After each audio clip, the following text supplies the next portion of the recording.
Hello मेरे दोस्तों, कैसे हो आप सभी। भाई देखो, जैसे कि मैंने कहा था कि एमसीक्यूज वगैरह जो होगा वो स्टडी नोट खत्म होने के बाद कराऊंगा। बट वो पिछले चैप्टर के लिए था सर। इस चैप्टर के एमसीक्यू से इसी चैप्टर में भेज दें, पर जो पिछले चैप्टर के एमसीक्यू है वो पूरा स्टडी नोट नंबर 1 पे भेज दें। हमारे सीएमए फाउंडेशन का जो स्टडी नोट नंबर 1 है ना, जिसमें बहुत सारे टॉपिक है, वो पूरा भेज दें। दोस्तों मैं आपको फिर दिखा देता हूँ एक बार स्टडी नोट नंबर 1 जो मैंने स्टार्ट कराया था आपका। देखिए हमारा जो कोर्स कंटेंट है, ये देखो ना स्टडी नोट नंबर 1। तो कम से कम 1 2 3 चैप्टर जब तक नहीं आएंगे आपको, तब तक इस पहला वाला कॉन्सेप्ट पहले वाले के एमसीक्यू नहीं हो पाएंगे। तो इसके जो एमसीक्यू है ये चैप्टर तक खत्म होने के बाद कराऊंगा, मतलब ये चैप्टर खत्म होने के बाद इसके एमसीक्यू हो जाएंगे। इसके जो एमसीक्यू देखो, ये चैप्टर फिलहाल खत्म करा दिया मैंने, डीपली जाकर डिपेंडेंट ऑन कैपिटल एक्सपेंडिचर आपको कंप्लीट करा दिया। ठीक है, बढ़िया से। ठीक है भाई, तो मैं आपको एमसीक्यू चैप्टर के कराऊंगा, ये मेरी गारंटी है।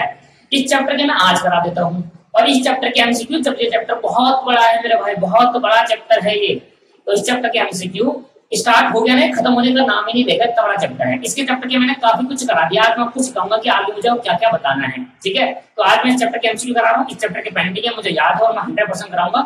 जब ये चैप्टर कंप्लीट हो जाएगा तो इस चैप्टर के एमसीक्यू और इस चैप्टर के एमसीक्यू साथ ही पढ़ा दूंगा, क्योंकि इस चैप्टर के एमसीक्यू हमने करने बैठे थे पर नहीं हुआ था, तो वो प्रॉब्लम आ गई थी, है ना। चलो पहले तो मैं आज की क्लास के अंदर पहला चैप्टर नंबर 2 जो स्टडी नोट नंबर 2 है हमारा, वो मैं करा देता हूँ। स्टडी नोट नंबर 1 का सेकंड चैप्टर जो आपको देता है एमसीक्यू, ये रहा मेरा दोस्तों एमसीक्यू रहा। तो इसको मैं करा देता हूँ आपको, और आज की क्लास में चैप्टर को हम फिनिश कर देते हैं स्टडी मैथ के अकॉर्डिंग। और देखो मैंने हमेशा कराया है कि हर चैप्टर के बाद, मैं हमेशा कहता हूँ कि हर चैप्टर के बाद अगर आपको एमसीक्यू नहीं मिले तो आप मुझे कांटेक्ट जरूर करिए कि सर इस चैप्टर के बाद एमसीक्यू नहीं, आप ही करा दीजिए मुझे। ठीक है, हाँ इस चैप्टर को छोड़कर पहले वाले वो तो बाद में कराऊंगा। और बाकी अगर किसी भी चैप्टर के आगे अगर आपको एमसीक्यू नहीं मिले तो आप मुझे डिस्कस करें, मिल गए तो वेल एंड गुड, नहीं मिले तो मुझे बता दें। ठीक है मेरे भाई बहन। ठीक, an expenditure is a capital in nature. ऐसा खर्चे जो कैपिटल नेचर होता है, बताओ कौन सा ऐसा एक्सपेंडिचर है जो कैपिटल इन नेचर है, बताइए दोस्तों। बताओ इनमें से कौन सी ऐसा खर्चा है जो कैपिटल इन नेचर है। तो मैंने कहा देखो, the receiver an amount going to treat is the purchase of fix asset and receiver of the amount is going to treat it for purchase of fix asset. The receiver of the amount, जो amount receive कर रहा है, is going to treat, जो amount receive कर रहा है वो क्या करेगा, going to treat for purchase of fix asset. बच्चा ये सोच कर घबरा जाएगा, अगर घबरा गया हूं, ये सोचकर ये देखेगा कि भैया जैसी परचेज ऑफ एसेट दिखा, फिक्स एसेट दिखा, ये मट्टी करा देगा। पर अगर आपने ये चीज ध्यान से नहीं समझी तो बहुत दिक्कत आएगी। मान लेते हैं कि आपने एसेट को खरीदा, आपने एसेट को खरीदा, तो आप बताओ आप पैसे देने वाले हो या मैं पैसे देने वाला हूं? पैसे आप दोगे, और आप पैसे किसको दोगे, मुझे दोगे। तो मुझे बताओ, जो बंदा एसेट खरीदता है कैपिटल एक्सपेंडिचर वो रिकॉर्ड करेगा या जिस बंदे को पैसा मिला वो रिकॉर्ड करेगा? बताओ जरा जल्दी से। जिस बंदे ने एसेट खरीदी कैपिटल एक्सपेंडिचर वही तो रिकॉर्ड करेगा। मान लो आपने एसेट परचेज करी तो रिकॉर्ड कौन करेगा कैपिटल एक्सपेंडिचर? आप। और अगर मेरे को पैसा मिला है तो वो बंदा, वो पर्सन, वो रिसीवर जिसने अमाउंट रिसीव्ड करा है, क्या वो रिकॉर्ड करेगा कैपिटल एक्सपेंडिचर? नहीं। अमाउंट रिसीव करने वाला तो इनकम रिकॉर्ड करेगा ना भाई। जो अमाउंट खर्च कर रहा है कैपिटल एक्सपेंडिचर वो रिकॉर्ड करेगा। तो यहाँ पर गलत क्यों है? क्योंकि लिखा है रिसीवर ऑफ द अमाउंट, जो पर्सन ने अमाउंट को रिसीव करा क्या रहा है वो कैपिटल एक्सपेंडिचर रिकॉर्ड करेगा। हमने कहा नहीं भाई, जिस बंदे ने पेमेंट करी है वो कैपिटल एक्सपेंडिचर रिकॉर्ड करेगा, इसलिए गलत बोल दिया।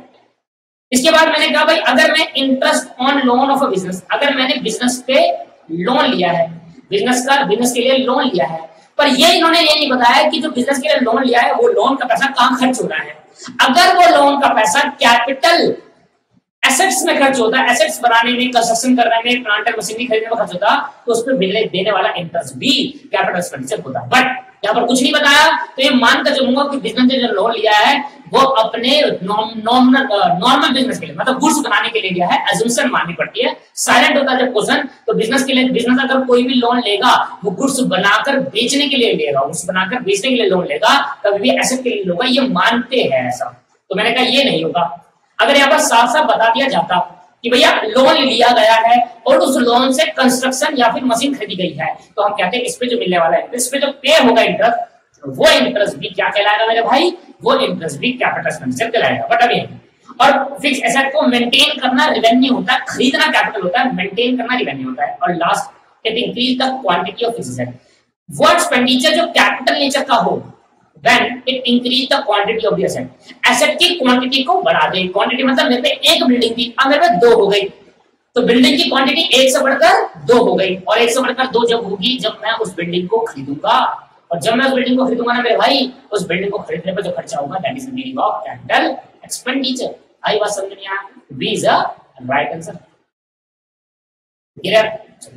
Capital expenditure are recorded in the balance sheet. हमेशा ध्यान रखना जो भी कैपिटल एक्सपेंडिचर है वो बैलेंस शीट में रिकॉर्ड किए जाते हैं, और revenue expenditure profit and loss account में रिकॉर्ड होते हैं। ठीक है, चलो ट्रेडिंग एंड प्रॉफिट अकाउंट बोल सकते हैं आगे जाकर, ये तो बस आगे जाकर समझ में आएगा। मैं तो ये बोल चुका हूँ काफी बार कि कैपिटल एक्सपेंडिचर बैलेंस शीट में, revenue expenditure trading and PNL, PNL में ज्यादा आते हैं, ट्रेडिंग में भी आया है। Which of the following transaction is capital nature? Which of the following transaction is capital nature? कौन सी ऐसी ट्रांजेक्शन जो कैपिटल नेचर की है? एक ट्रक खरीदना बिल्कुल कैपिटल नेचर का है। Cost of repairing of a truck, cost of repairing of a truck, ओहो कैसे भाई? तो आपने ट्रक खरीद लिया है और ट्रक खरीदने के बाद आपने रिपेयर करा। मैंने कहा नहीं, ट्रक खरीदने से पहले जितना भी खर्चा होगा वो कैपिटल है, तो ए इज द राइट आंसर। ये क्यों नहीं होगा? क्योंकि ट्रक खरीदने के बाद जो भी खर्चा होगा वो रिवेन्यू होता है, उसको रिपेयर कराना, उसको मेंटेन करना। और रिप्लेसमेंट ऑफ ओल्ड ट्रक बेचकर नया खरीद रहे हो, तो ओल्ड ट्रक बेचकर जो नया खरीद रहे हो वो कभी भी रिप्लेस करने वाली जो कॉस्ट है वो नहीं माना जाएगा। रिप्लेसमेंट कॉस्ट को हम कैपिटल एक्सपेंडिचर ट्रीट नहीं करते मेरे भाई और बहनों। कैपिटल एक्सपेंडिचर कौन सा होगा? Purchase of truck, purchase of truck. ठीक है, समझ में आ गया? चलो आगे बढ़ते हैं और कहते हैं कि भाई 500 रुपए इनका 5000 रुपए इनकट करे हैं of upgradation of a computer by installing 128 MB of RAM. पता है अभी तक जो मैक्सिमम रैम जो सिनेरियो में जनरल पब्लिक जो खरीदती है वो 8 GB खरीदती है, 16 GB रैम। यहाँ पर 128 GB रैम है, एक तो 28 अच्छा MB है, MB GB नहीं MB, और यहाँ पर 2 GB से तो स्टार्टिंग होती है, क्या कर दिया इसको GB कर दो। MB तो खत्म हो गया भाई सिस्टम, ये कितना पुराना क्वेश्चन है, खत्म हो गया, 128 GB तक आ चुका है। तो 128 GB रैम यहाँ पर फोनों में 128 स्टोरेज आया हुआ है। ठीक है, कोई बात नहीं, हमें क्या ही फर्क पड़ता है भाई। देखो हमने 5000 रुपए खर्च करे कंप्यूटर का एक्सटेंशन करने के लिए, कंप्यूटर की एफिशिएंसी को बढ़ाने के लिए, कंप्यूटर की क्या करने के लिए? एफिशिएंसी को बढ़ाने के लिए। अब देखो कंप्यूटर की एफिशिएंसी बढ़ी, कंप्यूटर का अपग्रेडेशन कराओ, अपग्रेड करा कंप्यूटर को, कंप्यूटर पुराना था हमने उसके रैम को और बढ़ा दिया, तो कंप्यूटर की एफिशिएंसी कहीं ना कहीं बढ़ गई। अब ये कंप्यूटर हमें आने वाले टाइम पे इससे मेरे को प्रॉफिट कमा कर देगा।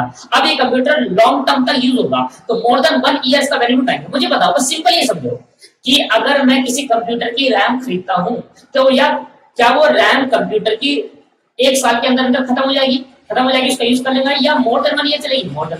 भाई मैंने अपने कंप्यूटर की रैम खरीदी थी 4 GB की, ठीक है, वो उसको हो गई कम से कम 8 साल चल गई वो, और अभी भी चली रही है, और इसलिए हालांकि मैं उसको बदलवा कर मैंने कहा अब थोड़ा बढ़ा देते हैं, 8 साल रैम चल गई दोस्तों। अब क्या बताओ, क्या जो रैम पे खर्च करा जा रहा है क्या उसका बेनिफिट कब उठाया जा रहा है? उसका बेनिफिट मोर देन 1 ईयर उठाया जा रहा है। तो हमने कहा ऐसे एक्सपेंडिचर कैपिटल एक्सपेंडिचर चाहिए, ऐसी जगह खर्च करना, जो चीज आई उसका बेनिफिट अगर 1 साल के लिए ज्यादा है तो कैपिटल है। तो मैंने कहा जो पैसा खर्च करा रैम बढ़ाने में, तो रैम आई, तो रैम का एक्सपेंडिचर, रैम का जो बेनिफिट है वो मोर देन 1 होगा, इसलिए इसको कैपिटल एक्सपेंडिचर कहा जाएगा। एंट्रेंस फीस, एनपीओ क्वेश्चन दोस्तों, ये किसका है? NPO question. एंट्रेंस फीस जो है वो एनपीओ क्वेश्चन है मेरे भाई। देखो एंट्रेंस फीस याद रखना, एंट्रेंस फीस क्या होता है? जब एक बार किसी एनपीओ का मतलब हो गया नॉन प्रॉफिट ऑर्गेनाइजेशन, इसका मतलब हिंदी अनुवाद है ऐसा कोई बिजनेस जो प्रॉफिट मेकिंग नहीं है, ऐसा कोई बिजनेस जिसका काम चैरिटी देना है, जिसका काम चैरिटेबल इंस्टीट्यूशन, स्कूल, बच्चों की गरीब बच्चों को पढ़ाना, मतलब इसका काम सोशल वेलफेयर करना है, प्रॉफिट कमाना नहीं है। That is called NPO. NPO chapter के अंदर डिटेल में सीखेंगे। उसके अंदर एंट्रेंस फीस होती है। मान लो आप मैंने एक एनपीओ खोली है, मैंने एक एनजीओ खोली, आप तो एनजीओ समझ में आता है, एनजीओ खोली, आप मेरे एनजीओ के मेंबर बनना चाहते हो, तो पहली बार जब आप मेरे मेंबर बनोगे तो आपको एक फीस सबमिट करानी पड़ेगी, जिसको बोलते हैं एंट्रेंस फीस। ये वन टाइम में फीस होती है, एक बार जमा कराओ और लाइफ टाइम मेंबर बन जाओ, लाइफ टाइम मेंबर बने रहो। और आगे जाकर एनपीओ चैप्टर के अंदर मैं डिटेल में सिखाऊंगा आपको। That is capital receipt. ऐसी कोई रिसिप्ट जो रेगुलर नेचर की नहीं होती, जो कैपिटल रिसिप्ट होती है, ऐसी कोई रिसिप्ट, ऐसा कोई रेवेन्यू जो मुझे मिला वो कभी कभी मिलता है, that is called capital receipt. और जो रेगुलर नेचर का रिवेन्यू होता है तो उसका रिवेन्यू रिसिप्ट होता है। जैसे कि मैंने कहा गुड्स बेचा, तो गुड्स रेगुलर बेचूंगा तो ऐसी रिसिप्ट को रिवेन्यू रिसिप्ट कहूंगा। पर एंट्रेंस फीस वन टाइम होती है, एक बार एंटर हुआ तो एंट्रेंस फीस देनी, that is called capital receipt. याद रखिए बात, थोड़ा भी मैंने हिंट दे दिया, बाकी तो देखो ये लाइव मेंबरशिप फीस हो गया, मतलब वन टाइम लाइव मेंबरशिप 1 साल के, ये भी कैपिटल होता है बेटा, ये भी कैपिटल रिसिप्ट माना जाता है। कहां गया भाई? Capital receipt. The is the right answer. इसको भी क्या करें, लाइफ मेंबरशिप फीस, ये फिर द्वारा एनपीओ की चीजें यहाँ पर आ रहा है। मैं क्या करूँ दोस्तों, वो स्टूडेंट जिसने पहली बार अकाउंट पढ़िया वो कैसे करेगा ये। अब ये चैप्टर एनपीओ के अंदर है, अब अभी थोड़ी देर के लिए याद कर लो इसको, थोड़ी देर के लिए रख लो। अब क्या कर सकते हैं, लाइफ मेंबरशिप फीस और एंट्रेंस में डिफरेंस में एनपीओ में सिखाया हुआ है, तो ये आप अभी छोड़े के लिए बैलेंस में छोड़ दो। और जिसको पता है भाई लाइफ मेंबरशिप और एंट्रेंस फीस क्या होती है, आपको पता है भाई, लाइफ मेंबरशिप वन टाइम में फीस होती है, लाइफ पूरी लाइफ के लिए फीस होती है, that is capital receipt, one time होती है, एक टाइम की नहीं होती है। लाइफ मेंबरशिप फीस और सब्सक्रिप्शन में डिफरेंस होता है दोस्तों, ठीक है। और इसको नहीं पता वो बैलेंस में रखो, जब एनपीओ चैप्टर पढ़ोगे ऑटोमेटिकली बच्चा सा लगेगा आपको, ठीक है मेरे भाई। चलो, cost of goods purchase on resale of, cost of goods purchase for resale, मैंने कोई गुड्स खरीदे बेचने के पर्पस से, that is called cost of goods purchase for resale.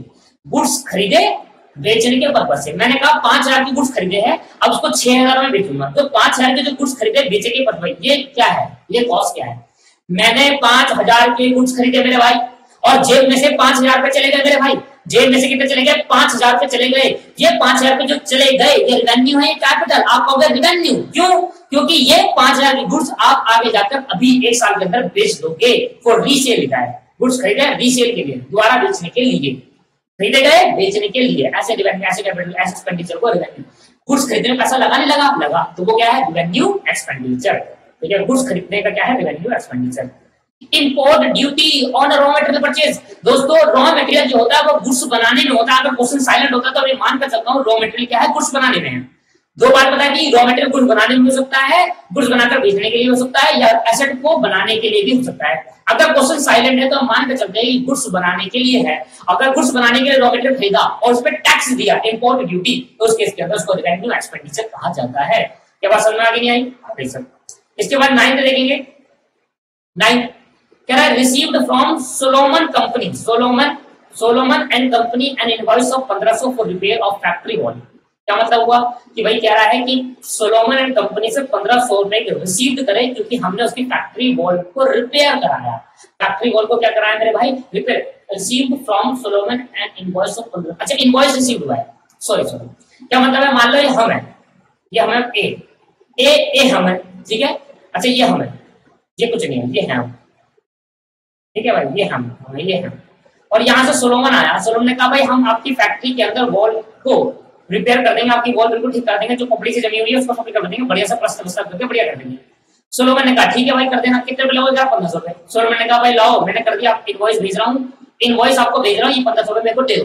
तो मैंने अभी 1,500 रुपए को दिया, इसने मुझे क्या भेजा, इनवॉइस। तो क्या लिखा है, सोलो रिसीव्ड, क्या रिसीव हुआ है, इनवॉइस, किससे, सोलोमन से। कितने रुपए का, 1,500 रुपए का, क्योंकि उसने क्या कराई थी, रिपेयर फैक्ट्री वॉल के अंदर। तो 1,500 के अंदर फैक्ट्री क्या खरीदते टाइम खर्चा हुआ है या खरीदने के बाद हुआ है, सब खरीदने के बाद हुआ है, तो that is called revenue expenditure. तो क्या बोलेंगे, रिवेन्यू। एक ही चीज रख लो, खरीदने से पहले खर्चा तो कैपिटल, खरीद लिया और उसके बाद जो खर्चा तो रिवेन्यू। पर कुछ एक्सेप्शनल है जो बताया था, कभी कभी रिवेन्यू को कैपिटल मान लिया जाता है, वो चीज को छोड़कर, बाकी तो यही है।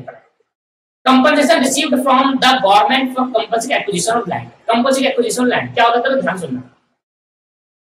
क्या होता है, कभी कभी गवर्नमेंट को हाईवे बनाने होते हैं, हाईवे, और हाईवे के लिए चाहिए जमीन भाई।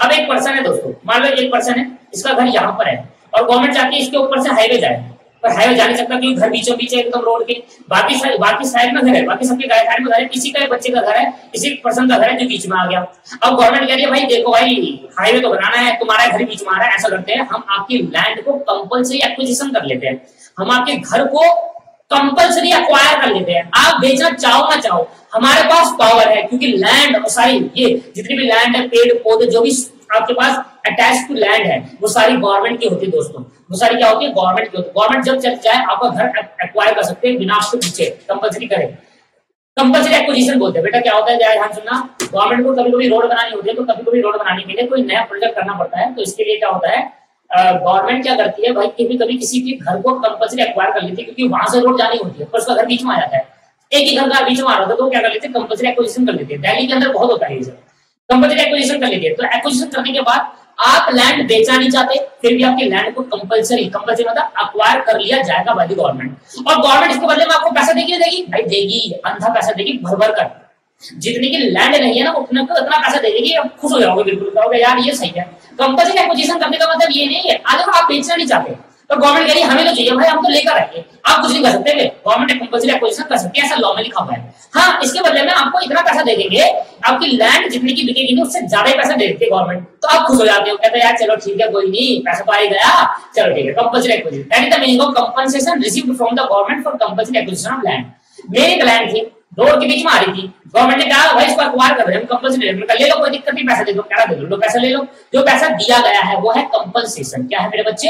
कंपनसेशन। तो ऐसे पैसा जो कंपनसेशन रिसीव्ड हुआ है गवर्नमेंट द्वारा, अब जब कंपनसेशन रिसीव्ड होगा तो खर्चा ही है, रिसिप्ट है। बताओ क्या है? जो भी कंपनसेशन मुझे रिसीव्ड होगा वो मेरे लिए खर्चा माना जाएगा या इनकम मानी जाएगी? रिसिप्ट माना जाएगा, तो रिसिप्ट माना जाएगा। या तो रिसिप्ट से रिलेटेड कोई ये भी एक्सपेंडिचर, ये भी एक्सपेंडिचर, ये भी एक्सपेंडिचर, तो none of the above, none of the above is the right answer, क्योंकि मुझे रिसिप्ट हुआ है, खर्चा नहीं, इसलिए मैं इसको कहा। रिसिप्ट होता है कौन सा रिसिप्ट होता बताओ? कैपिटल रिसिप्ट होता है, क्योंकि वन टाइम है, एक ही बात देते फिर नहीं देते, वो हमेशा आपको करना पड़ता है, वन टाइम। कहता all revenue receipt and expenditure are sold. सारी रेवेन्यू रिसिप्ट और expenditure trading and PNL account में से होते हैं, मैंने आपको पहले ही बताया। रेवेन्यू एक्सपेंडिचर और रेवेन्यू रिसिप्ट याद रखना, ट्रेडिंग एंड पीएनएल आगे जाकर बनाएंगे, वहां से होंगे। और कैपिटल रिसिप्ट और कैपिटल एक्सपेंडिचर बैलेंस शीट में से होते हैं। कैश फ्लो स्टेटमेंट कभी नहीं होता, स्टेटमेंट ऑफ फेयर कभी नहीं होता, ये होता सिंगल एंट्री। अगर आपने अकाउंटिंग पहले से पढ़ी है तो सिंगल एंट्री है, अगर नहीं पढ़ी तो आगे जाकर पढ़ोगे इंटर लेवल पर। अगर कॉस्ट फ्लो स्टेटमेंट नहीं पढ़ी तो कोई बात नहीं, आगे जाकर पढ़ोगे इंटर लेवल पर। कितना पढ़ी है तो ओके रिपोर्ट, नहीं पढ़ी तो आगे जाकर पढ़ोगे। अब बेटर रिकवर मैंने सिखाया भाई, मैंने सिखाया बेटर रिकवर, वो बेटर जिसने हमें पैसा मार लिया था और कुछ टाइम बाद आकर उसने मुझे पैसा वापसी दे दिया, ऐसे को क्या बोलेंगे? रिसिप्ट हुई या एक्सपेंडिचर हुआ था। आप मेरे डेटर हो, मुझे आपसे पैसा लेना था 1000 रुपए मान लेते हैं, आपने कहा ठीक है सर हम दे देंगे, पर आपने दिया नहीं। आपने कहा यार मैं नहीं दे पाऊंगा, ये वो अपने बहाने मारने पर दिया नहीं। मैंने कहा ठीक है कोई बात नहीं, मैंने बेटर मान लिया, मैंने लॉस माने पर कोई बात नहीं दिए नीचे से। पर आपके मन के विश्वास आया कि यार नहीं दे देने चाहिए, यार हमारे सर है हमको पढ़ाया है, दे देने चाहिए, है ना। आपने दे दिए मुझे पैसे, अब आपने दे दिए, मैं तो बेटर मान लिया था, मुझे लगा नहीं हो गए, आपने दे दिए मुझे पैसे। अब इस केस के अंदर बताओ क्या होगा? इस केस के अंदर जो बेटर मुझे रिकवर हो गया वो मेरे लिए रोज होती है या एक ही बार होती है साल में?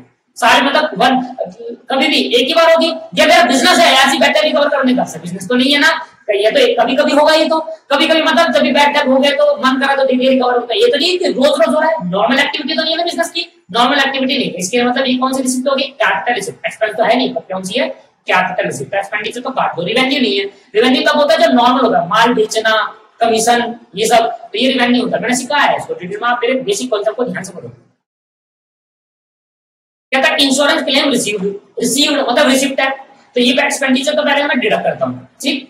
On account of machinery damages claim completely by the fire. Fire बताओ, मेरी मशीन में आग लग गई, आग लगने की वजह से मशीन मेरी जल गई पूरी तरीके से। क्या ये आग जलना, ये आग लगना मशीन के अंदर रेगुलरली चल रहा है?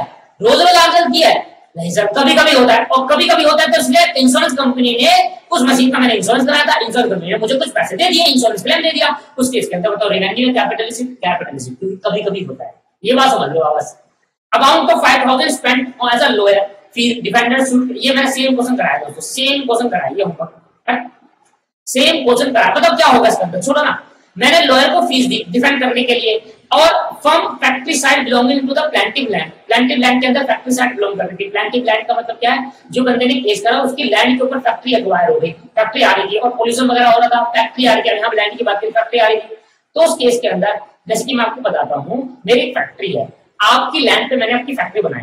आपने कहा भाई मुझे मेरी लैंड चाहिए, आप अपनी फैक्ट्री हटाओ यहाँ से। मैंने कहा भाई ऐसे कैसे हटा दूं, फैक्ट्री कहां से उठाकर ले जाऊंगा यहाँ से? लैंड के साथ, लैंड के साथ अटैच है फैक्ट्री। मैंने कहा नहीं, आपने मेरे पे केस कर दिया, आप होकर प्लांटिंग और मैं होकर डिफेंडेंट। अब मैंने लॉयर को हायर करा, मैंने कहा लॉयर भाई देखो मेरे को बचा लो, ये है वो है करके मैंने लॉयर को हायर कर लिया भाई। उस केस के अंदर मेरे भाई, उस केस के अंदर जो पैसा मैंने लॉयर को दिया, जो पैसा मैंने लॉयर को दिया, क्या उसका बेनिफिट 1 साल के अंदर कंज्यूम करूंगा? देखो जब बात रिसिप्ट की करूंगा तो ये देखना कभी कभी होता है या रेगुलर होता है। अगर रेगुलर हुआ तो रिवेन्यू रिसिप्ट, कभी कभी हुआ तो कैपिटल रिसिप्ट। और जब आप खर्चे की करूंगा तो ये देखना क्या वो जो खर्चा करा जा रहा है उसका बेनिफिट 1 साल के अंदर कंज्यूम करा या नहीं करा। अगर कंज्यूम कर लिया तो रिवेन्यू, नहीं करा तो कैपिटल। अब मैं लॉयर को फीस दे रहा हूँ, क्या वो खर्चा जो केस लड़ेगा वो 1 साल के अंदर कंज्यूम हो जाएगा ना? मेरा केस लड़ लेगा ना मेरे 1 साल, तो वो तो है लड़ लेगा ना, ठीक है लड़ लेगा तो क्या होगा? रिवेन्यू। सर मान लेते हैं नहीं लड़ पाया तो, मान लेते हैं कि मैंने लॉयर को पैसे दे रहा हूँ और वो सालों साल चल रहा है, वो सालों साल चल रहा है, साल तो कैपिटल मान लेना, क्या दिक्कत है? अगर 1 साल के अंदर, यहाँ तो मैंने एग्जाम्पल लिया है कि जो लॉयर को फीस दे रहा हूँ 5000 रुपए, ये 1 साल के अंदर लॉयर मेरा केस लड़के खत्म कर देगा। अगर लॉयर ने 3-4 साल लगा दिए तो उस केस के अंदर वो कैपिटल बन जाएगा। ऑब्वियसली बात है, 1 साल के ज्यादा के लिए बेनिफिट यूज कर रहा हूँ आप लॉयर का, ठीक है भाई, समझ में आ गया। और मैंने कहा मनी स्पेंड करा 10,000 on travelling expense of a director abroad from the purchase of capital asset. भाई एक हमारे कंपनी का डायरेक्टर है, डायरेक्टर कौन होते हैं, ऑनर मान लेते हैं, ठीक है। जब कंपनी से पढ़ोगे ना आगे जाकर तो आपको समझ में आएगा डायरेक्टर कौन होता है, रिप्रेजेंटेटिव शेयर होल्डर। अब डायरेक्टर ने क्या करा, मान लेता ओनर को भेजा, मैंने बोला बेटा जाओ ओनर अब्रॉड जाओ, अब्रॉड इंडिया से बाहर जाओ और बाहर से एक मशीन का डीलिंग करके लाओ, एक कैपिटल एसेट खरीद के लाओ, कैपिटल एसेट। और कैपिटल एसेट खरीदने में डायरेक्टर को भेज दिया अब्रॉड, मतलब कंट्री के बाहर, और उसमें ट्रैवलिंग एक्सपेंस हमारा 10,000 लग गया। अब ये ट्रैवलिंग एक्सपेंस जो मैंने करा, अब इसका बेनिफिट, खर्चे का बेनिफिट एक साल के अंदर कंज्यूम कर लूंगा या नहीं कर पाऊंगा? सर नहीं कर पाऊंगा। क्यों? क्योंकि 10,000 रुपए जो मैंने जो खर्च करा जा रहा है, जिसपे करा जा रहा है 10,000 का खर्च ट्रैवलिंग पर, और ट्रैवलिंग से क्या आ रही है, एसेट आ रही है, क्या आ रही है, एसेट। और जो ट्रैवलिंग पर, जैसे डायरेक्टर मान लो आप, मैंने आपको भेजा अब्रॉड, आपने एसेट खरीद के लाया, एक साल के अंदर आप एसेट खरीद के लिया है, आप मान लो एक महीने के अंदर एसेट खरीद के लाया, एसेट आ गई है, और ट्रैवलिंग पर खर्चा होगा 10,000। अगर ट्रैवलिंग पर 10,000 खर्चा हुआ तो वो खर्चा कॉस्ट ऑफ मशीन खरीदने में हुआ है ना, ऐसे तो नहीं डायरेक्टर को घूमने भेजा, कॉस्ट ऑफ मशीन खरीदने में तो 10,000 का ट्रैवलिंग। अगर मेरे को कॉस्ट ऑफ मशीन नहीं, कॉस्ट ऑफ कैपिटल परचेज नहीं करनी होती, कैपिटल एसेट क्या लिखा है, अगर मेरे दोस्तों मुझे कैपिटल एसेट नहीं खरीदनी होती, क्या मेरा डायरेक्टर को अब्रॉड भेजता? नहीं भेजता। डायरेक्टर को अब्रॉड भेजने की वजह क्या थी? कैपिटल एसेट को खरीदना। और अगर कैपिटल एसेट को खरीदना डायरेक्टर के अब्रॉड भेजने की वजह थी, तो वो कैपिटल एसेट पे ट्रैवलिंग एक्सपेंस लगा है, कैपिटल एसेट खरीदी तभी ट्रैवलिंग एक्सपेंस लगा, अदरवाइज नहीं लगता। तो ये खर्चा मैं क्या कर लूंगा, कैपिटल एसेट खरीदने के लिए गया है, ये खर्चा जो हुआ वो कैपिटल एसेट खरीदने के लिए हुआ है, इसलिए इसको हम बोलेंगे कौन सा एक्सपेंडिचर, कैपिटल एक्सपेंडिचर, क्योंकि इसका बेनिफिट हम लॉन्ग टाइम में उठाऊंगा। किसका? कैपिटल एसेट, जो मेरी एसेट आएगी उसका बेनिफिट हम लॉन्ग टाइम में उठाऊंगा, इसलिए इसमें जो खर्चा हो रहा है सारा का सारा क्या होगा, कैपिटल एक्सपेंडिचर। क्या बात समझ आ गई? एक एक आंसर आप चेक कर लेना, मैं तो आंसर देखता नहीं, आप चेक कर लेना एक बार, है ना। चलो, revenue received are shown in a trading PNL, ये तो आंसर दे रखे थे सामने। अच्छा, any donation received from a specific purpose, ये एनपीओ के अंदर सीखोगे, वही बता दूंगा आपको एनपीओ के अंदर, ठीक है। अब क्या करें भाई, आया द्वारा इसका कब मैं छुड़वाऊंगा आपको, बताओ कब मैं छुड़वाऊंगा, कभी नहीं छुड़वा पाऊंगा, ठीक है। तो एनपीओ आ रहा है, करते हैं भाई, और क्या, सिंपल है। तो ये एनपीओ चैप्टर पढ़ोगे तो मैं एनपीओ छोड़ रहा हूँ, अभी एनपीओ चैप्टर पढ़ोगे तो वहां तो बताया हुआ है, मैंने वहां बताया। एंड स्पेशल डोनेशन होता है ना, स्पेसिफिक डोनेशन, तो उसको हम क्या डालते हैं, लायबिलिटी साइड होगा, कैपिटल से लायबिलिटी से डालते हैं। Capital expenditure provide dash benefit, कौन सा बेनिफिट, लॉन्ग टर्म बेनिफिट, ये सामने आंसर दे रखे हैं आपके पास। Amount received from the bank as a mid term loan from working capital, working capital मतलब day to day expense, working capital का मतलब क्या होता है, डे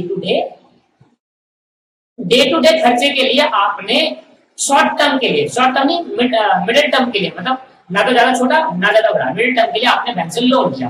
मिडिल टर्म का मतलब क्या होता है, एक साल से ज्यादा, एक साल तक शॉर्ट टर्म रहता है, एक साल से 3 साल के बीच में मिडिल टर्म रहता है, और 3 साल से ज्यादा लॉन्ग टर्म रहता है। तो अगर एक साल से ज्यादा के लिए होता है तो वो तो कैपिटल ही बन जाता है, ठीक है। और एक साल के कम के लिए तो रिवेन्यू, तो मिडिल टर्म क्या होता है, एक साल से ज्यादा, that is called capital received. जो लोन मेरे को मिला वो रिसीव्ड कौन सी कैपिटल, क्योंकि मुझे इसका पेमेंट कब करना है, एक साल के बाद जाकर पेमेंट करना है, तो इस लोन का बेनिफिट एक साल के बाद तक का यूज करूंगा। 3500 रुपए स्पेंड करा न्यू फैक्ट्री को पेंट करने में, न्यू फैक्ट्री, अगर ओल्ड होती तो रिवेन्यू, न्यू होती तो कैपिटल। नया फैक्ट्री खरीदते टाइम जो भी खर्चा कराया जा रहा है वो कैपिटल है। बिल्डिंग को एक्सटेंशन, बिल्डिंग को बढ़ा दिया, occupied on a lease for 5 year, 5 साल के लिए बिल्डिंग को लीज पर ले लिया और उसका एक्सटेंशन कर दिया। अब ये एक्सटेंड कर दिया तो आप इसको डेफर्ड रेवेन्यू एक्सपेंडिचर कहेंगे। डेफर्ड रेवेन्यू एक्सपेंडिचर क्या होता है, नेचर तो रेवेन्यू होता है पर ट्रीटमेंट कैपिटल ऐसा होता है। देखो मैंने बिल्डिंग का एक्सटेंशन कराया 5 साल, तो इसको मैं 5 सालों में बांटूंगा, ऐसे खर्चे को। देखो मैंने बिल्डिंग का एक्सटेंशन कराया, मान लो मेरे 10 लाख रुपए लग गए, अब ये 10 लाख का बेनिफिट मैं अगले 5 साल उठाऊंगा। देखो लीज पे कितना लिया, 5 साल के लिए। मैंने आपसे कोई बिल्डिंग खरीदी 5 साल के लिए लीज पर रेंट पर, मैंने कहा भाई मैं इसका एक्सटेंशन करा रहा हूँ, एक और बिल्डिंग, एक और ऊपर मंजिल बना रहा हूँ, मैंने कहा बना ले भाई, तूने बना लिया, मैंने इसमें पैसा लगा दिया 10 लाख रुपए। अब इसका यूज मैं कब तक यूज करूंगा, लंबे टाइम तक यूज करूंगा, इसका मैं यूज कब तक करूंगा, लंबे टाइम तक करूंगा। अब लंबे टाइम तक यूज करूंगा, इन 5 सालों तक मैं इसका यूज करूंगा। अच्छा 5 सालों तक यूज करूंगा तो कैपिटल एक्सपेंडिचर होना चाहिए, मैंने कहा नहीं। क्यों? क्योंकि जब मैं बिल्डिंग को ऑक्यूपाई कर लूंगा, building occupy on a lease, जब मैं लीज पे बिल्डिंग खरीद लूंगा तो उस केस के अंदर जो बिल्डिंग का ऑक्यूपाई करा तो वहां तो मैं सामान रख दूंगा भाई। देखो मैंने एक मंजिल है, इसके ऊपर एक और मंजिल बनाई, यहाँ पे मैंने सामान रख के उसका यूज कर रहा हूँ। हाँ, आप इसको 5 साल के लिए भी यूज कर सकते हो और डेफर्ड रेवेन्यू एक्सपेंडिचर भी कह सकते हो और कैपिटल एक्सपेंडिचर भी कह सकते हो, ठीक है। ये डिपेंड करता है कंपनी के पॉइंट ऑफ व्यू से कि कंपनी क्या सोच रही है। कंपनी सोच रही है कि नहीं यार इसको हम 5 साल से ज्यादा 5 साल तक यूज करेंगे, तो भाई एक लिमिटेड टाइम पीरियड हो गया। अगर लिमिटेड टाइम पीरियड आया था तो उसको डेफर्ड में डालो तो सही रहेगा। बट अगर आपका अनलिमिटेड टाइम पीरियड, मैंने बिल्डिंग खरीदी और बिल्डिंग का यूज मैं कभी भी करूंगा, पर ये बिल्डिंग तो मैंने रेंट पे खरीदी है, मैंने आपसे बिल्डिंग रेंट पर ली और उस बिल्डिंग का मैंने कहीं ना कहीं एक्सटेंशन करा दिया, ऑक्यूपाई कर लिया। Extension to building occupy on a lease, extension to building occupy on a lease 5 साल। 5 साल के लिए मैंने एक बिल्डिंग को ऑक्यूपाई कर लिया, बेटे बिल्डिंग थी, साथ में 5 साल के लिए एक बिल्डिंग और ले ली एक्सटेंशन करने के लिए, मुझे बिल्डिंग को एक्सटेंड करने के लिए और सारा सामान नाम कर लिया। तो अभी इस केस के अंदर मैंने क्या करा भाई, अपनी बिल्डिंग में तो सामान रखा ही रखा, साथ में जो 5 साल के लिए लिया वो भी, तो 5 साल के लिए लिया उसमें जो खर्चा होगा उसको डेफर्ड डिवेंचर एक्सपेंडिचर कहेंगे, क्योंकि 5 साल बाद बिल्डिंग वापसी होगी, हमारी तो है नहीं, एसेट तो हमारी है नहीं, रेंट पे लिया इसलिए डेफर्ड बोल दिया। कहा कि इसका कंज्यूमशन तो 1 साल के अंदर कर लेने, पर रेवेन्यू ट्रीटमेंट इसका डेफर्ड की तरह करना। अगर आप इसको कैपिटल मानना चाहते हो तो कैपिटल मान लो, कोई ऐसी बात नहीं। पर जब कोई लिमिटेड टाइम पीरियड के लिए हमको सामान खरीदते हैं ना और उसके बाद वापसी करना होता है, तो उसको डेफर्ड रेवेन्यू एक्सपेंडिचर में डाल देते हैं और उसको उतने टाइम तक खत्म कर देते हैं। आई बात समझ क्लियर है? ये धीरे धीरे करके ना आपको आगे समझ में आएगा, मैं आपसे कह रहा हूँ गारंटी आएगा।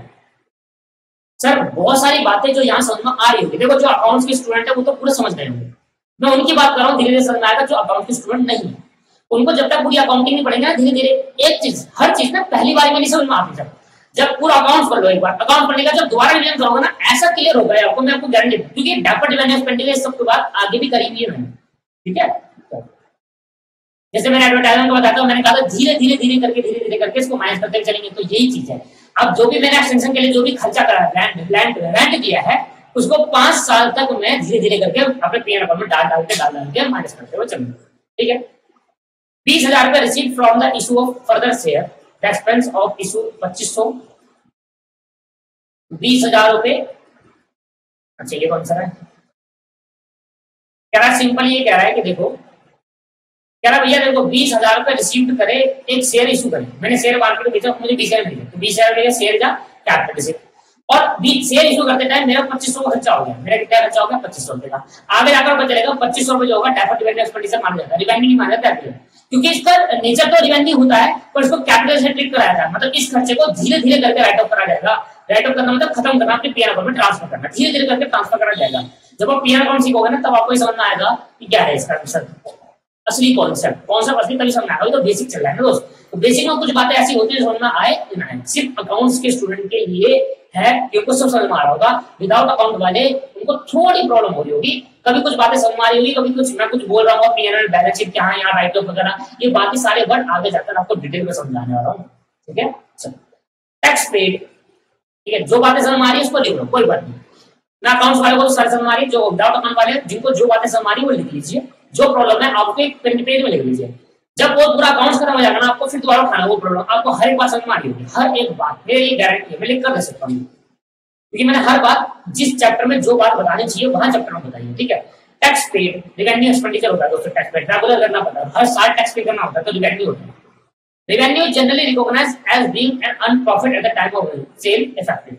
रिवेन्यू कब हम जनरली रिकॉग्नाइज करेंगे, रिवेन्यू रिकॉग्नाइज प्रिंसिपल क्या कहता है, रिवेन्यू उस टाइम रिकॉर्ड कर लो जिस टाइम सेल होगी, ये मत देखना कैसा आया है, रिवेन्यू रिकॉग्नाइज प्रिंसिपल आ रहा नहीं आ रहा, रिवेन्यू को उस दिन रिकॉर्ड कर लेंगे, मैंने आज सेल करी 31 मार्च को, अगले साल 1 अप्रैल हो गया, पैसा अगले साल आया, पर सेल कब हुई 31 मार्च को, तो 31 मार्च को ही आप क्या करना, रिवेन्यू को रिकॉग्नाइज कर देना, that is the sale effective. जिस दिन सेल हुई उस दिन रिकॉर्ड कर देना, ये मत देखना पैसा आया या नहीं आया, ठीक है। रिवेन्यू रिकॉग्नाइज, रिवेन्यू को कब रिकॉर्ड करेंगे, रिकॉग्नाइज मतलब क्या होगा, रिकॉर्ड करना, रिवेन्यू रिकॉग्नाइज प्रिंसिपल में सिखाया मैंने आपको। Capital received are shown in the dash side of balance sheet, by liability side, capital received liability side, capital expenditure asset side। ये आपको समझ में आएगा जब मैं profit and loss account chapter पढ़ाऊंगा। White washing expense are revenue. White washing क्या होता है, जो घरों में आप व्हाइट वॉश करा लेते हो, वॉशिंग मतलब होता है पेंटिंग कराना, वॉश पुताई होती है उसको हिंदी में, व्हाइट वॉश करा लेना, उसके बाद ऊपर पेंटिंग। आपने कभी पेंट करते हुए देखा, पहले व्हाइट वॉश करते हैं फिर उसके बाद पेंट करते हैं, तो इससे सही चिपक जाता है पेंट, ठीक है, इसको बोलते हैं। वो रिवेन्यू नहीं सकता है, जब पेंट हर साल कराना है तो व्हाइट वॉश भी हर साल कराना है दोस्तों, ठीक। आगे बात कर लेते हैं। 2500 spend on an overhaul of machinery purchase on second hand machinery को ओवरऑल मतलब रिपेयर कराना, रिपेयर एंड मेंटेन करना, उसके लिए मैंने 2500 रुपए खरीदे। सेकंड हैंड मशीन परचेज करिए, खरीदते टाइम जो भी खर्चा किया जाएगा वो कैपिटल एक्सपेंडिचर होगा, चाहे होगा सेकंड हैंड हो खरीदते टाइम, ठीक है।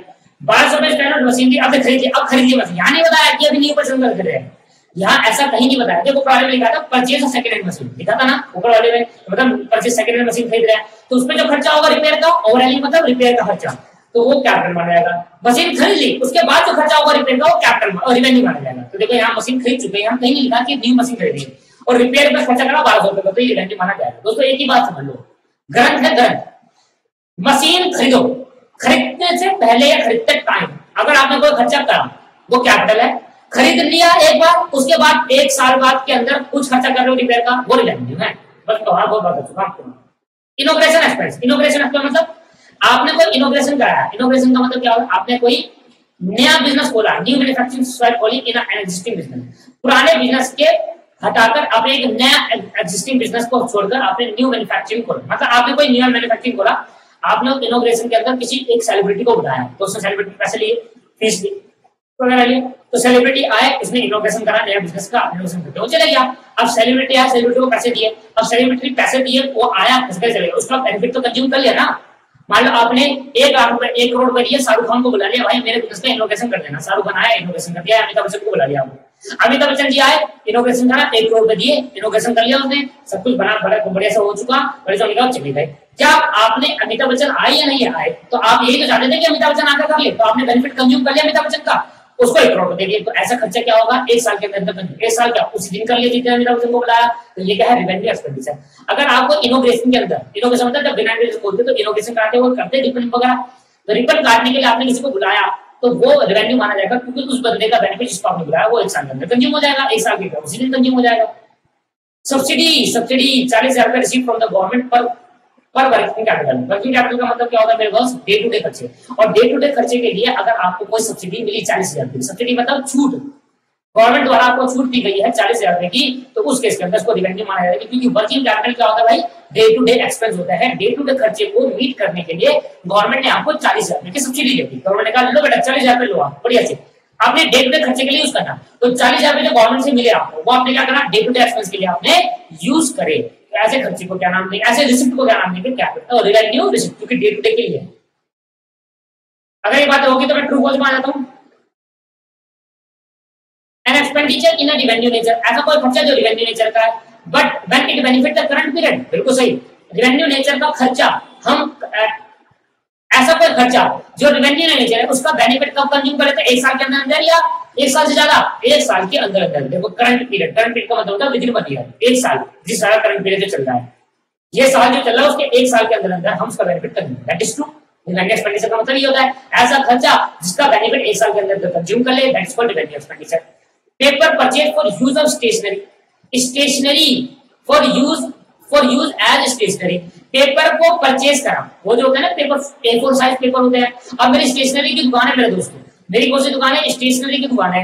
अब मैंने उसमें पेपर खरीदे, पेपर खरीदने के बाद मेरी स्टेशनरी की दुकान है, तो मैं उसको बेच रहा हूँ, मैं इसको क्या कर रहा हूँ दोस्त, बेच रहा हूँ। तो वो कैपिटल है, रेवेन्यू, वो रेवेन्यू है मेरे भाई। क्यों, पेपर खरीद रहा हूँ, एक जगह से खरीद रहा हूँ, स्टेशनरी की दुकान है, एक जगह से खरीद रहा हूँ, उसको बेच रहा हूँ, सेलेक्ट कर रहा हूँ आगे, सस्ते में खरीद के महंगा में बेच रहा हूँ। तो क्या है, रेवेन्यू, क्योंकि मेरा बिजनेस ही यही है, बेचना खरीदना, बेचना खरीदना कह रहा हूँ, बेचना, पेपर को खरीद कर बेचना ही मेरा बिजनेस है। और बिजनेस है कौन सा एक्सपेंडिचर होगा, पेपर खरीदना, रेवेन्यू एक्सपेंडिचर होगा, क्योंकि मेरा गुड्स हो गए। पेपर क्या होगा मेरे लिए, गुड्स हो गए, क्योंकि इनका ही मैं बिजनेस कर रहा हूँ। स्टेशनरी में A4 साइज पेपर मिलते हैं ना, और वो A4 साइज किसी कहीं से खरीद के लाते आपको बेच देते हैं, वो क्या उनके लिए रेवेन्यू एक्सपेंडिचर। किस चीज के लिए, पेपर खरीदना रेवेन्यू एक्सपेंडिचर है, क्योंकि उसका बेनिफिट आप 1 साल के अंदर कंज्यूम कर लेंगे, वो आपको बेच दोगे आप 1 साल के अंदर। ठीक है भाई, आगे बढ़ लेते हैं। Purchase of machinery for sale, machine खरीदी बेचने के लिए, for sale, purchase of machinery for sale is a revenue expenditure. Purchase of machinery, machinery खरीदी बेचने के पर्पस से, इसका मतलब क्या हुआ मेरे दोस्त, purchase of machinery for sale, इसका मतलब क्या है, मशीन खरीदता हूं बेचने के पर्पस से। तो मेरे लिए मशीन क्या हो गया, गुड्स, ऐसी चीज जो मैं खरीद रहा हूं बेचने के लिए वो गुड्स हो गए। और ऐसी कोई चीज जो मैं खरीद रहा हूं उससे अर्न करने के लिए वो होती है एसेट। गुड्स क्या होती है, जिनका हम बिजनेस कर रहे हैं, और जो मशीन खरीद कर बेचना मेरा बिजनेस हो गया, क्योंकि मशीन खरीदता हूं बेचने के लिए। तो क्या हो गया, अगर एक होता machine purchase not for sale तो ये होगी एसेट। अगर आप मशीन खरीद कर बेच रहे तो आपके लिए रेवेन्यू एक्सपेंडिचर है। क्यों, रिसिप्ट नहीं, अभी तो खरीदी है ना, बेचोगे तब होगा ना रिसिप्ट। मैंने आपसे मशीन खरीदी सस्ते में और महंगे में बेच दूंगा, जब मैं आपसे मशीन खरीद दूंगा ये कौन सा एक्सपेंडिचर होगा, रेवेन्यू। और जब मैं बाहर बेच दूंगा इसको तो ये कौन सी रिसिप्ट होगी, रेवेन्यू रिसिप्ट। ठीक है सर, यहाँ पर खर्चे की बात करिए, जब बेचेगा तब रिसिप्ट होगा। Gratuity pension paid to employ. देखो क्या होता है, ग्रेजुटी होता है जब आप किसी बिजनेस के अंदर 5 साल, जिसे आप किसी कंपनी के अंदर 5 साल अगर जॉब कर लेते हो कंटिन्यूसली, तो कंपनी आपको कुछ अपने आपको गिफ्ट देती है। गिफ्ट देती है एज अ गिफ्ट, कहती है आपने हमारे को 5 साल दिए तो हम आपको देंगे एज अ गिफ्ट, और आपको बहुत अच्छा अमाउंट देती है 10-15 लाख रुपए। अगर 5 साल काम करे किसी कंपनी के अंदर 10-15 लाख मिल जाते हैं। इंटरमीडिएट लेवल के अंदर जब आप लॉ पढ़ोगे तो वहां पर पढ़ोगे ग्रेजुटी एक्ट। ग्रेजुटी एक्ट में आप सीखोगे कि ग्रेजुटी एक्चुअली मतलब क्या होता है। अभी समझो ग्रेजुटी का मतलब क्या हुआ, अगर हम किसी भी कंपनी के अंदर 5 साल कंटिन्यूसली काम कर लेते हैं तो कंपनी हमें गिफ्ट देती है, तो वो हमारे लिए क्या हो जाएगा, रिसिप्ट हो जाएगा। क्या हो जाएगा, रिसिप्ट। ये कह रहा है एक्सपेंडिचर हो जाएगा। अच्छा आपने पे करा, सॉरी यहाँ पे लिखा है ग्रेजुटी पेंशन। पेंशन पता है ना आपको, नॉर्मल पेंशन है ना। जब उम्र हो जाती है, जब 60 साल उम्र हो जाता है तो अब क्या होती है, गवर्नमेंट हमें क्या देती है, पेंशन प्रोवाइड करती है। जैसे कंपनी भी क्या देती है, पेंशन स्कीम लाती है, तो पेंशन देती है, हर साल कुछ महीने पैसे देती रहती है। ग्रेजुटी मिले या पेंशन पे कराए, पे रिसीव नहीं, पे तो अपने एम्प्लॉय को आफ्टर रिटायरमेंट के बाद वो डेफर्ड रेवेन्यू एक्सपेंडिचर माना जाएगा। ग्रेजुटी जब देते हैं उसको कैपिटल माना जाता है, क्योंकि एक बार दिया जाता है उसका बेनिफिट हम यूज नहीं कर सकते। सॉरी रिवेन्यू एक्सपेंडिचर होगा दोस्तों, रिवेन्यू, डेफर्ड रेवेन्यू नहीं, रिवेन्यू। क्योंकि ग्रेजुटी दिया मैंने आपको, आप एम्प्लॉय हो, मान लो आप रिटायरमेंट हो रहे हो, तो मैंने आपको पेंशन दे रहा हूँ, ग्रेजुटी दे रहा हूँ, अब आपका बेनिफिट मैं यूज कर पाऊंगा या नहीं कर पाऊंगा सर, आपका तो रिटायरमेंट हो रहा है, ये क्या है, रिवेन्यू एक्सपेंडिचर माना जाएगा, इसलिए डेफर्ड रेवेन्यू। कैपिटल एक्सपेंडिचर नहीं होगा तो रिवेन्यू है, इसलिए इसको बोलेंगे फॉल्स। क्या बोलेंगे, फॉल्स।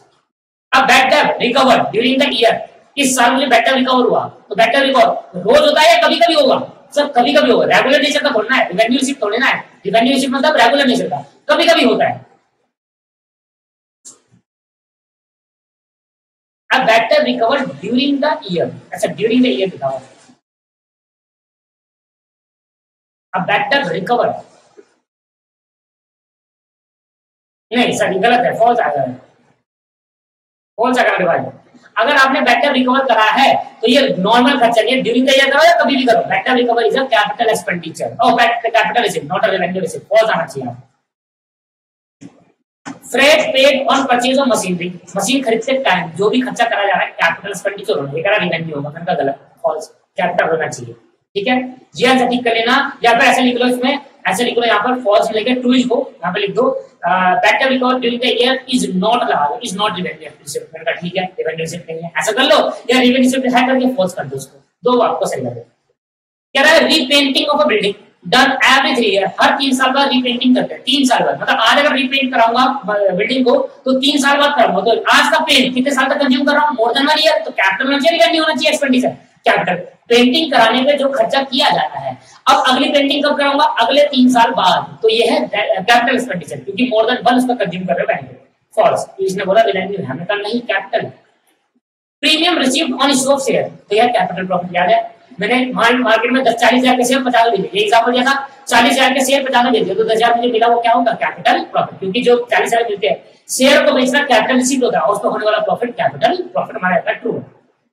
मोटर ट्रक कॉस्टिंग 15,000 रुपए की, स्टैंडिंग इन बुक में लिख रही है 7,250 रुपए की, ये कैसे होता है सर, डेप्रिसिएशन चैप्टर में सीखेंगे। 15,000 की वैल्यू 7,250 की कैसे दिखती है, ठीक है, उसको 1,200 रुपए मिलती, इतने मिलते, तो ये लॉस हो गया, इसको लॉस को बोलेंगे revenue loss, sorry capital loss, क्या बोलेंगे उसको, कैपिटल, क्योंकि एसेट बेचे, एसेट रोज रोज नहीं बेचते, कभी कभी बेचते हैं, तो कितने होंगे सर, कैपिटल लॉस हो गया। कैसे निकालो कैपिटल लॉस, आप कहोगे सर 7,250 की मशीन की बुक में, और उसको वैल्यू तो उसकी खरीदा तब तक 15,000 की, तब तक डेप्रिसिएशन भी तो लगा होगा, आज इसकी वैल्यू 7,250 रुपए की है, जब भी खरीदा होगा उस पर डेप्रिसिएशन लगाया, कम होगी वैल्यू, वैल्यू कम होगी नहीं होगी, आज की बुक में वैल्यू 7,250, इसको 1,200 रुपए का बेच दिया, और जो भी आया आपके पास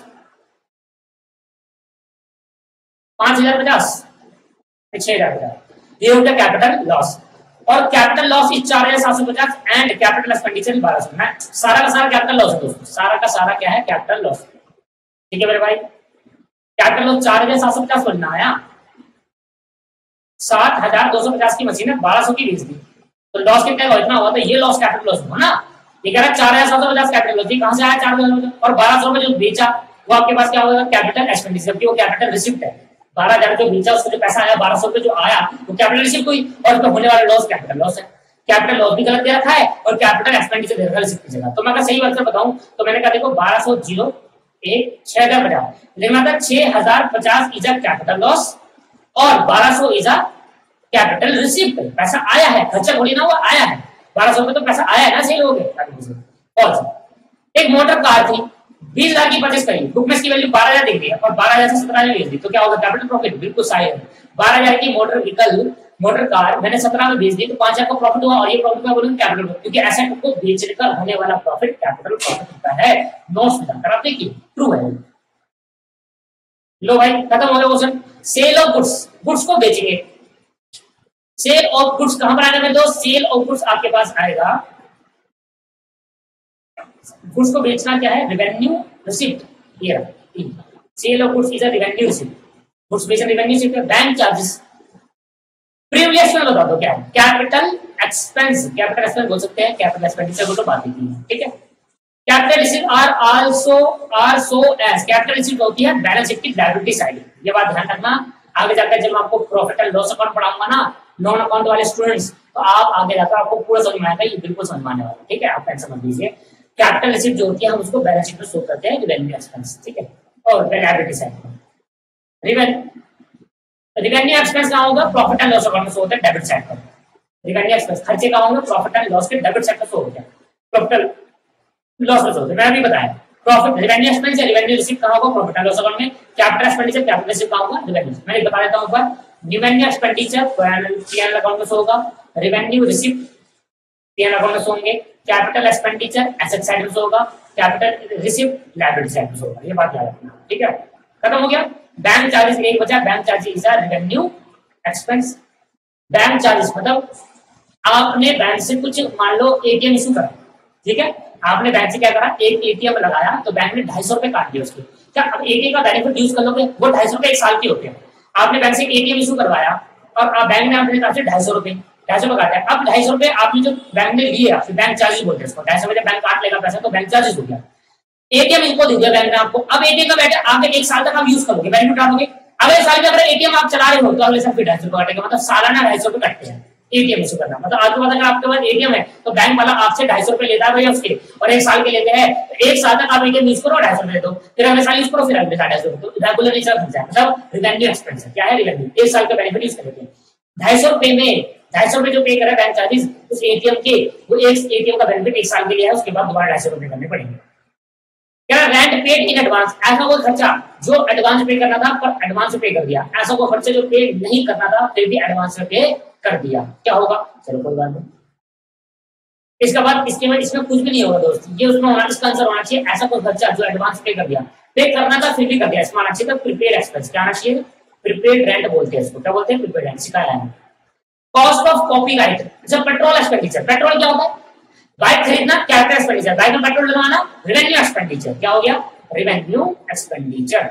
स्पेशल डोनेशन, ये होगा भाई स्पेशल डोनेशन, कैपिटल रिसीप्ट होती है, याद रखना एनपीओ चैप्टर में सीखेंगे। Special donation is a capital receipt, ठीक है।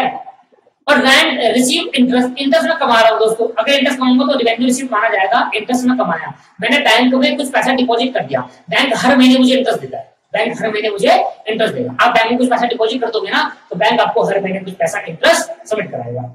उसके बाद आपके पास कॉस्ट ऑफ कॉपीराइट जो बचा वो कैपिटल एक्सपेंडिचर होता है। कॉपीराइट मतलब क्या हो गया?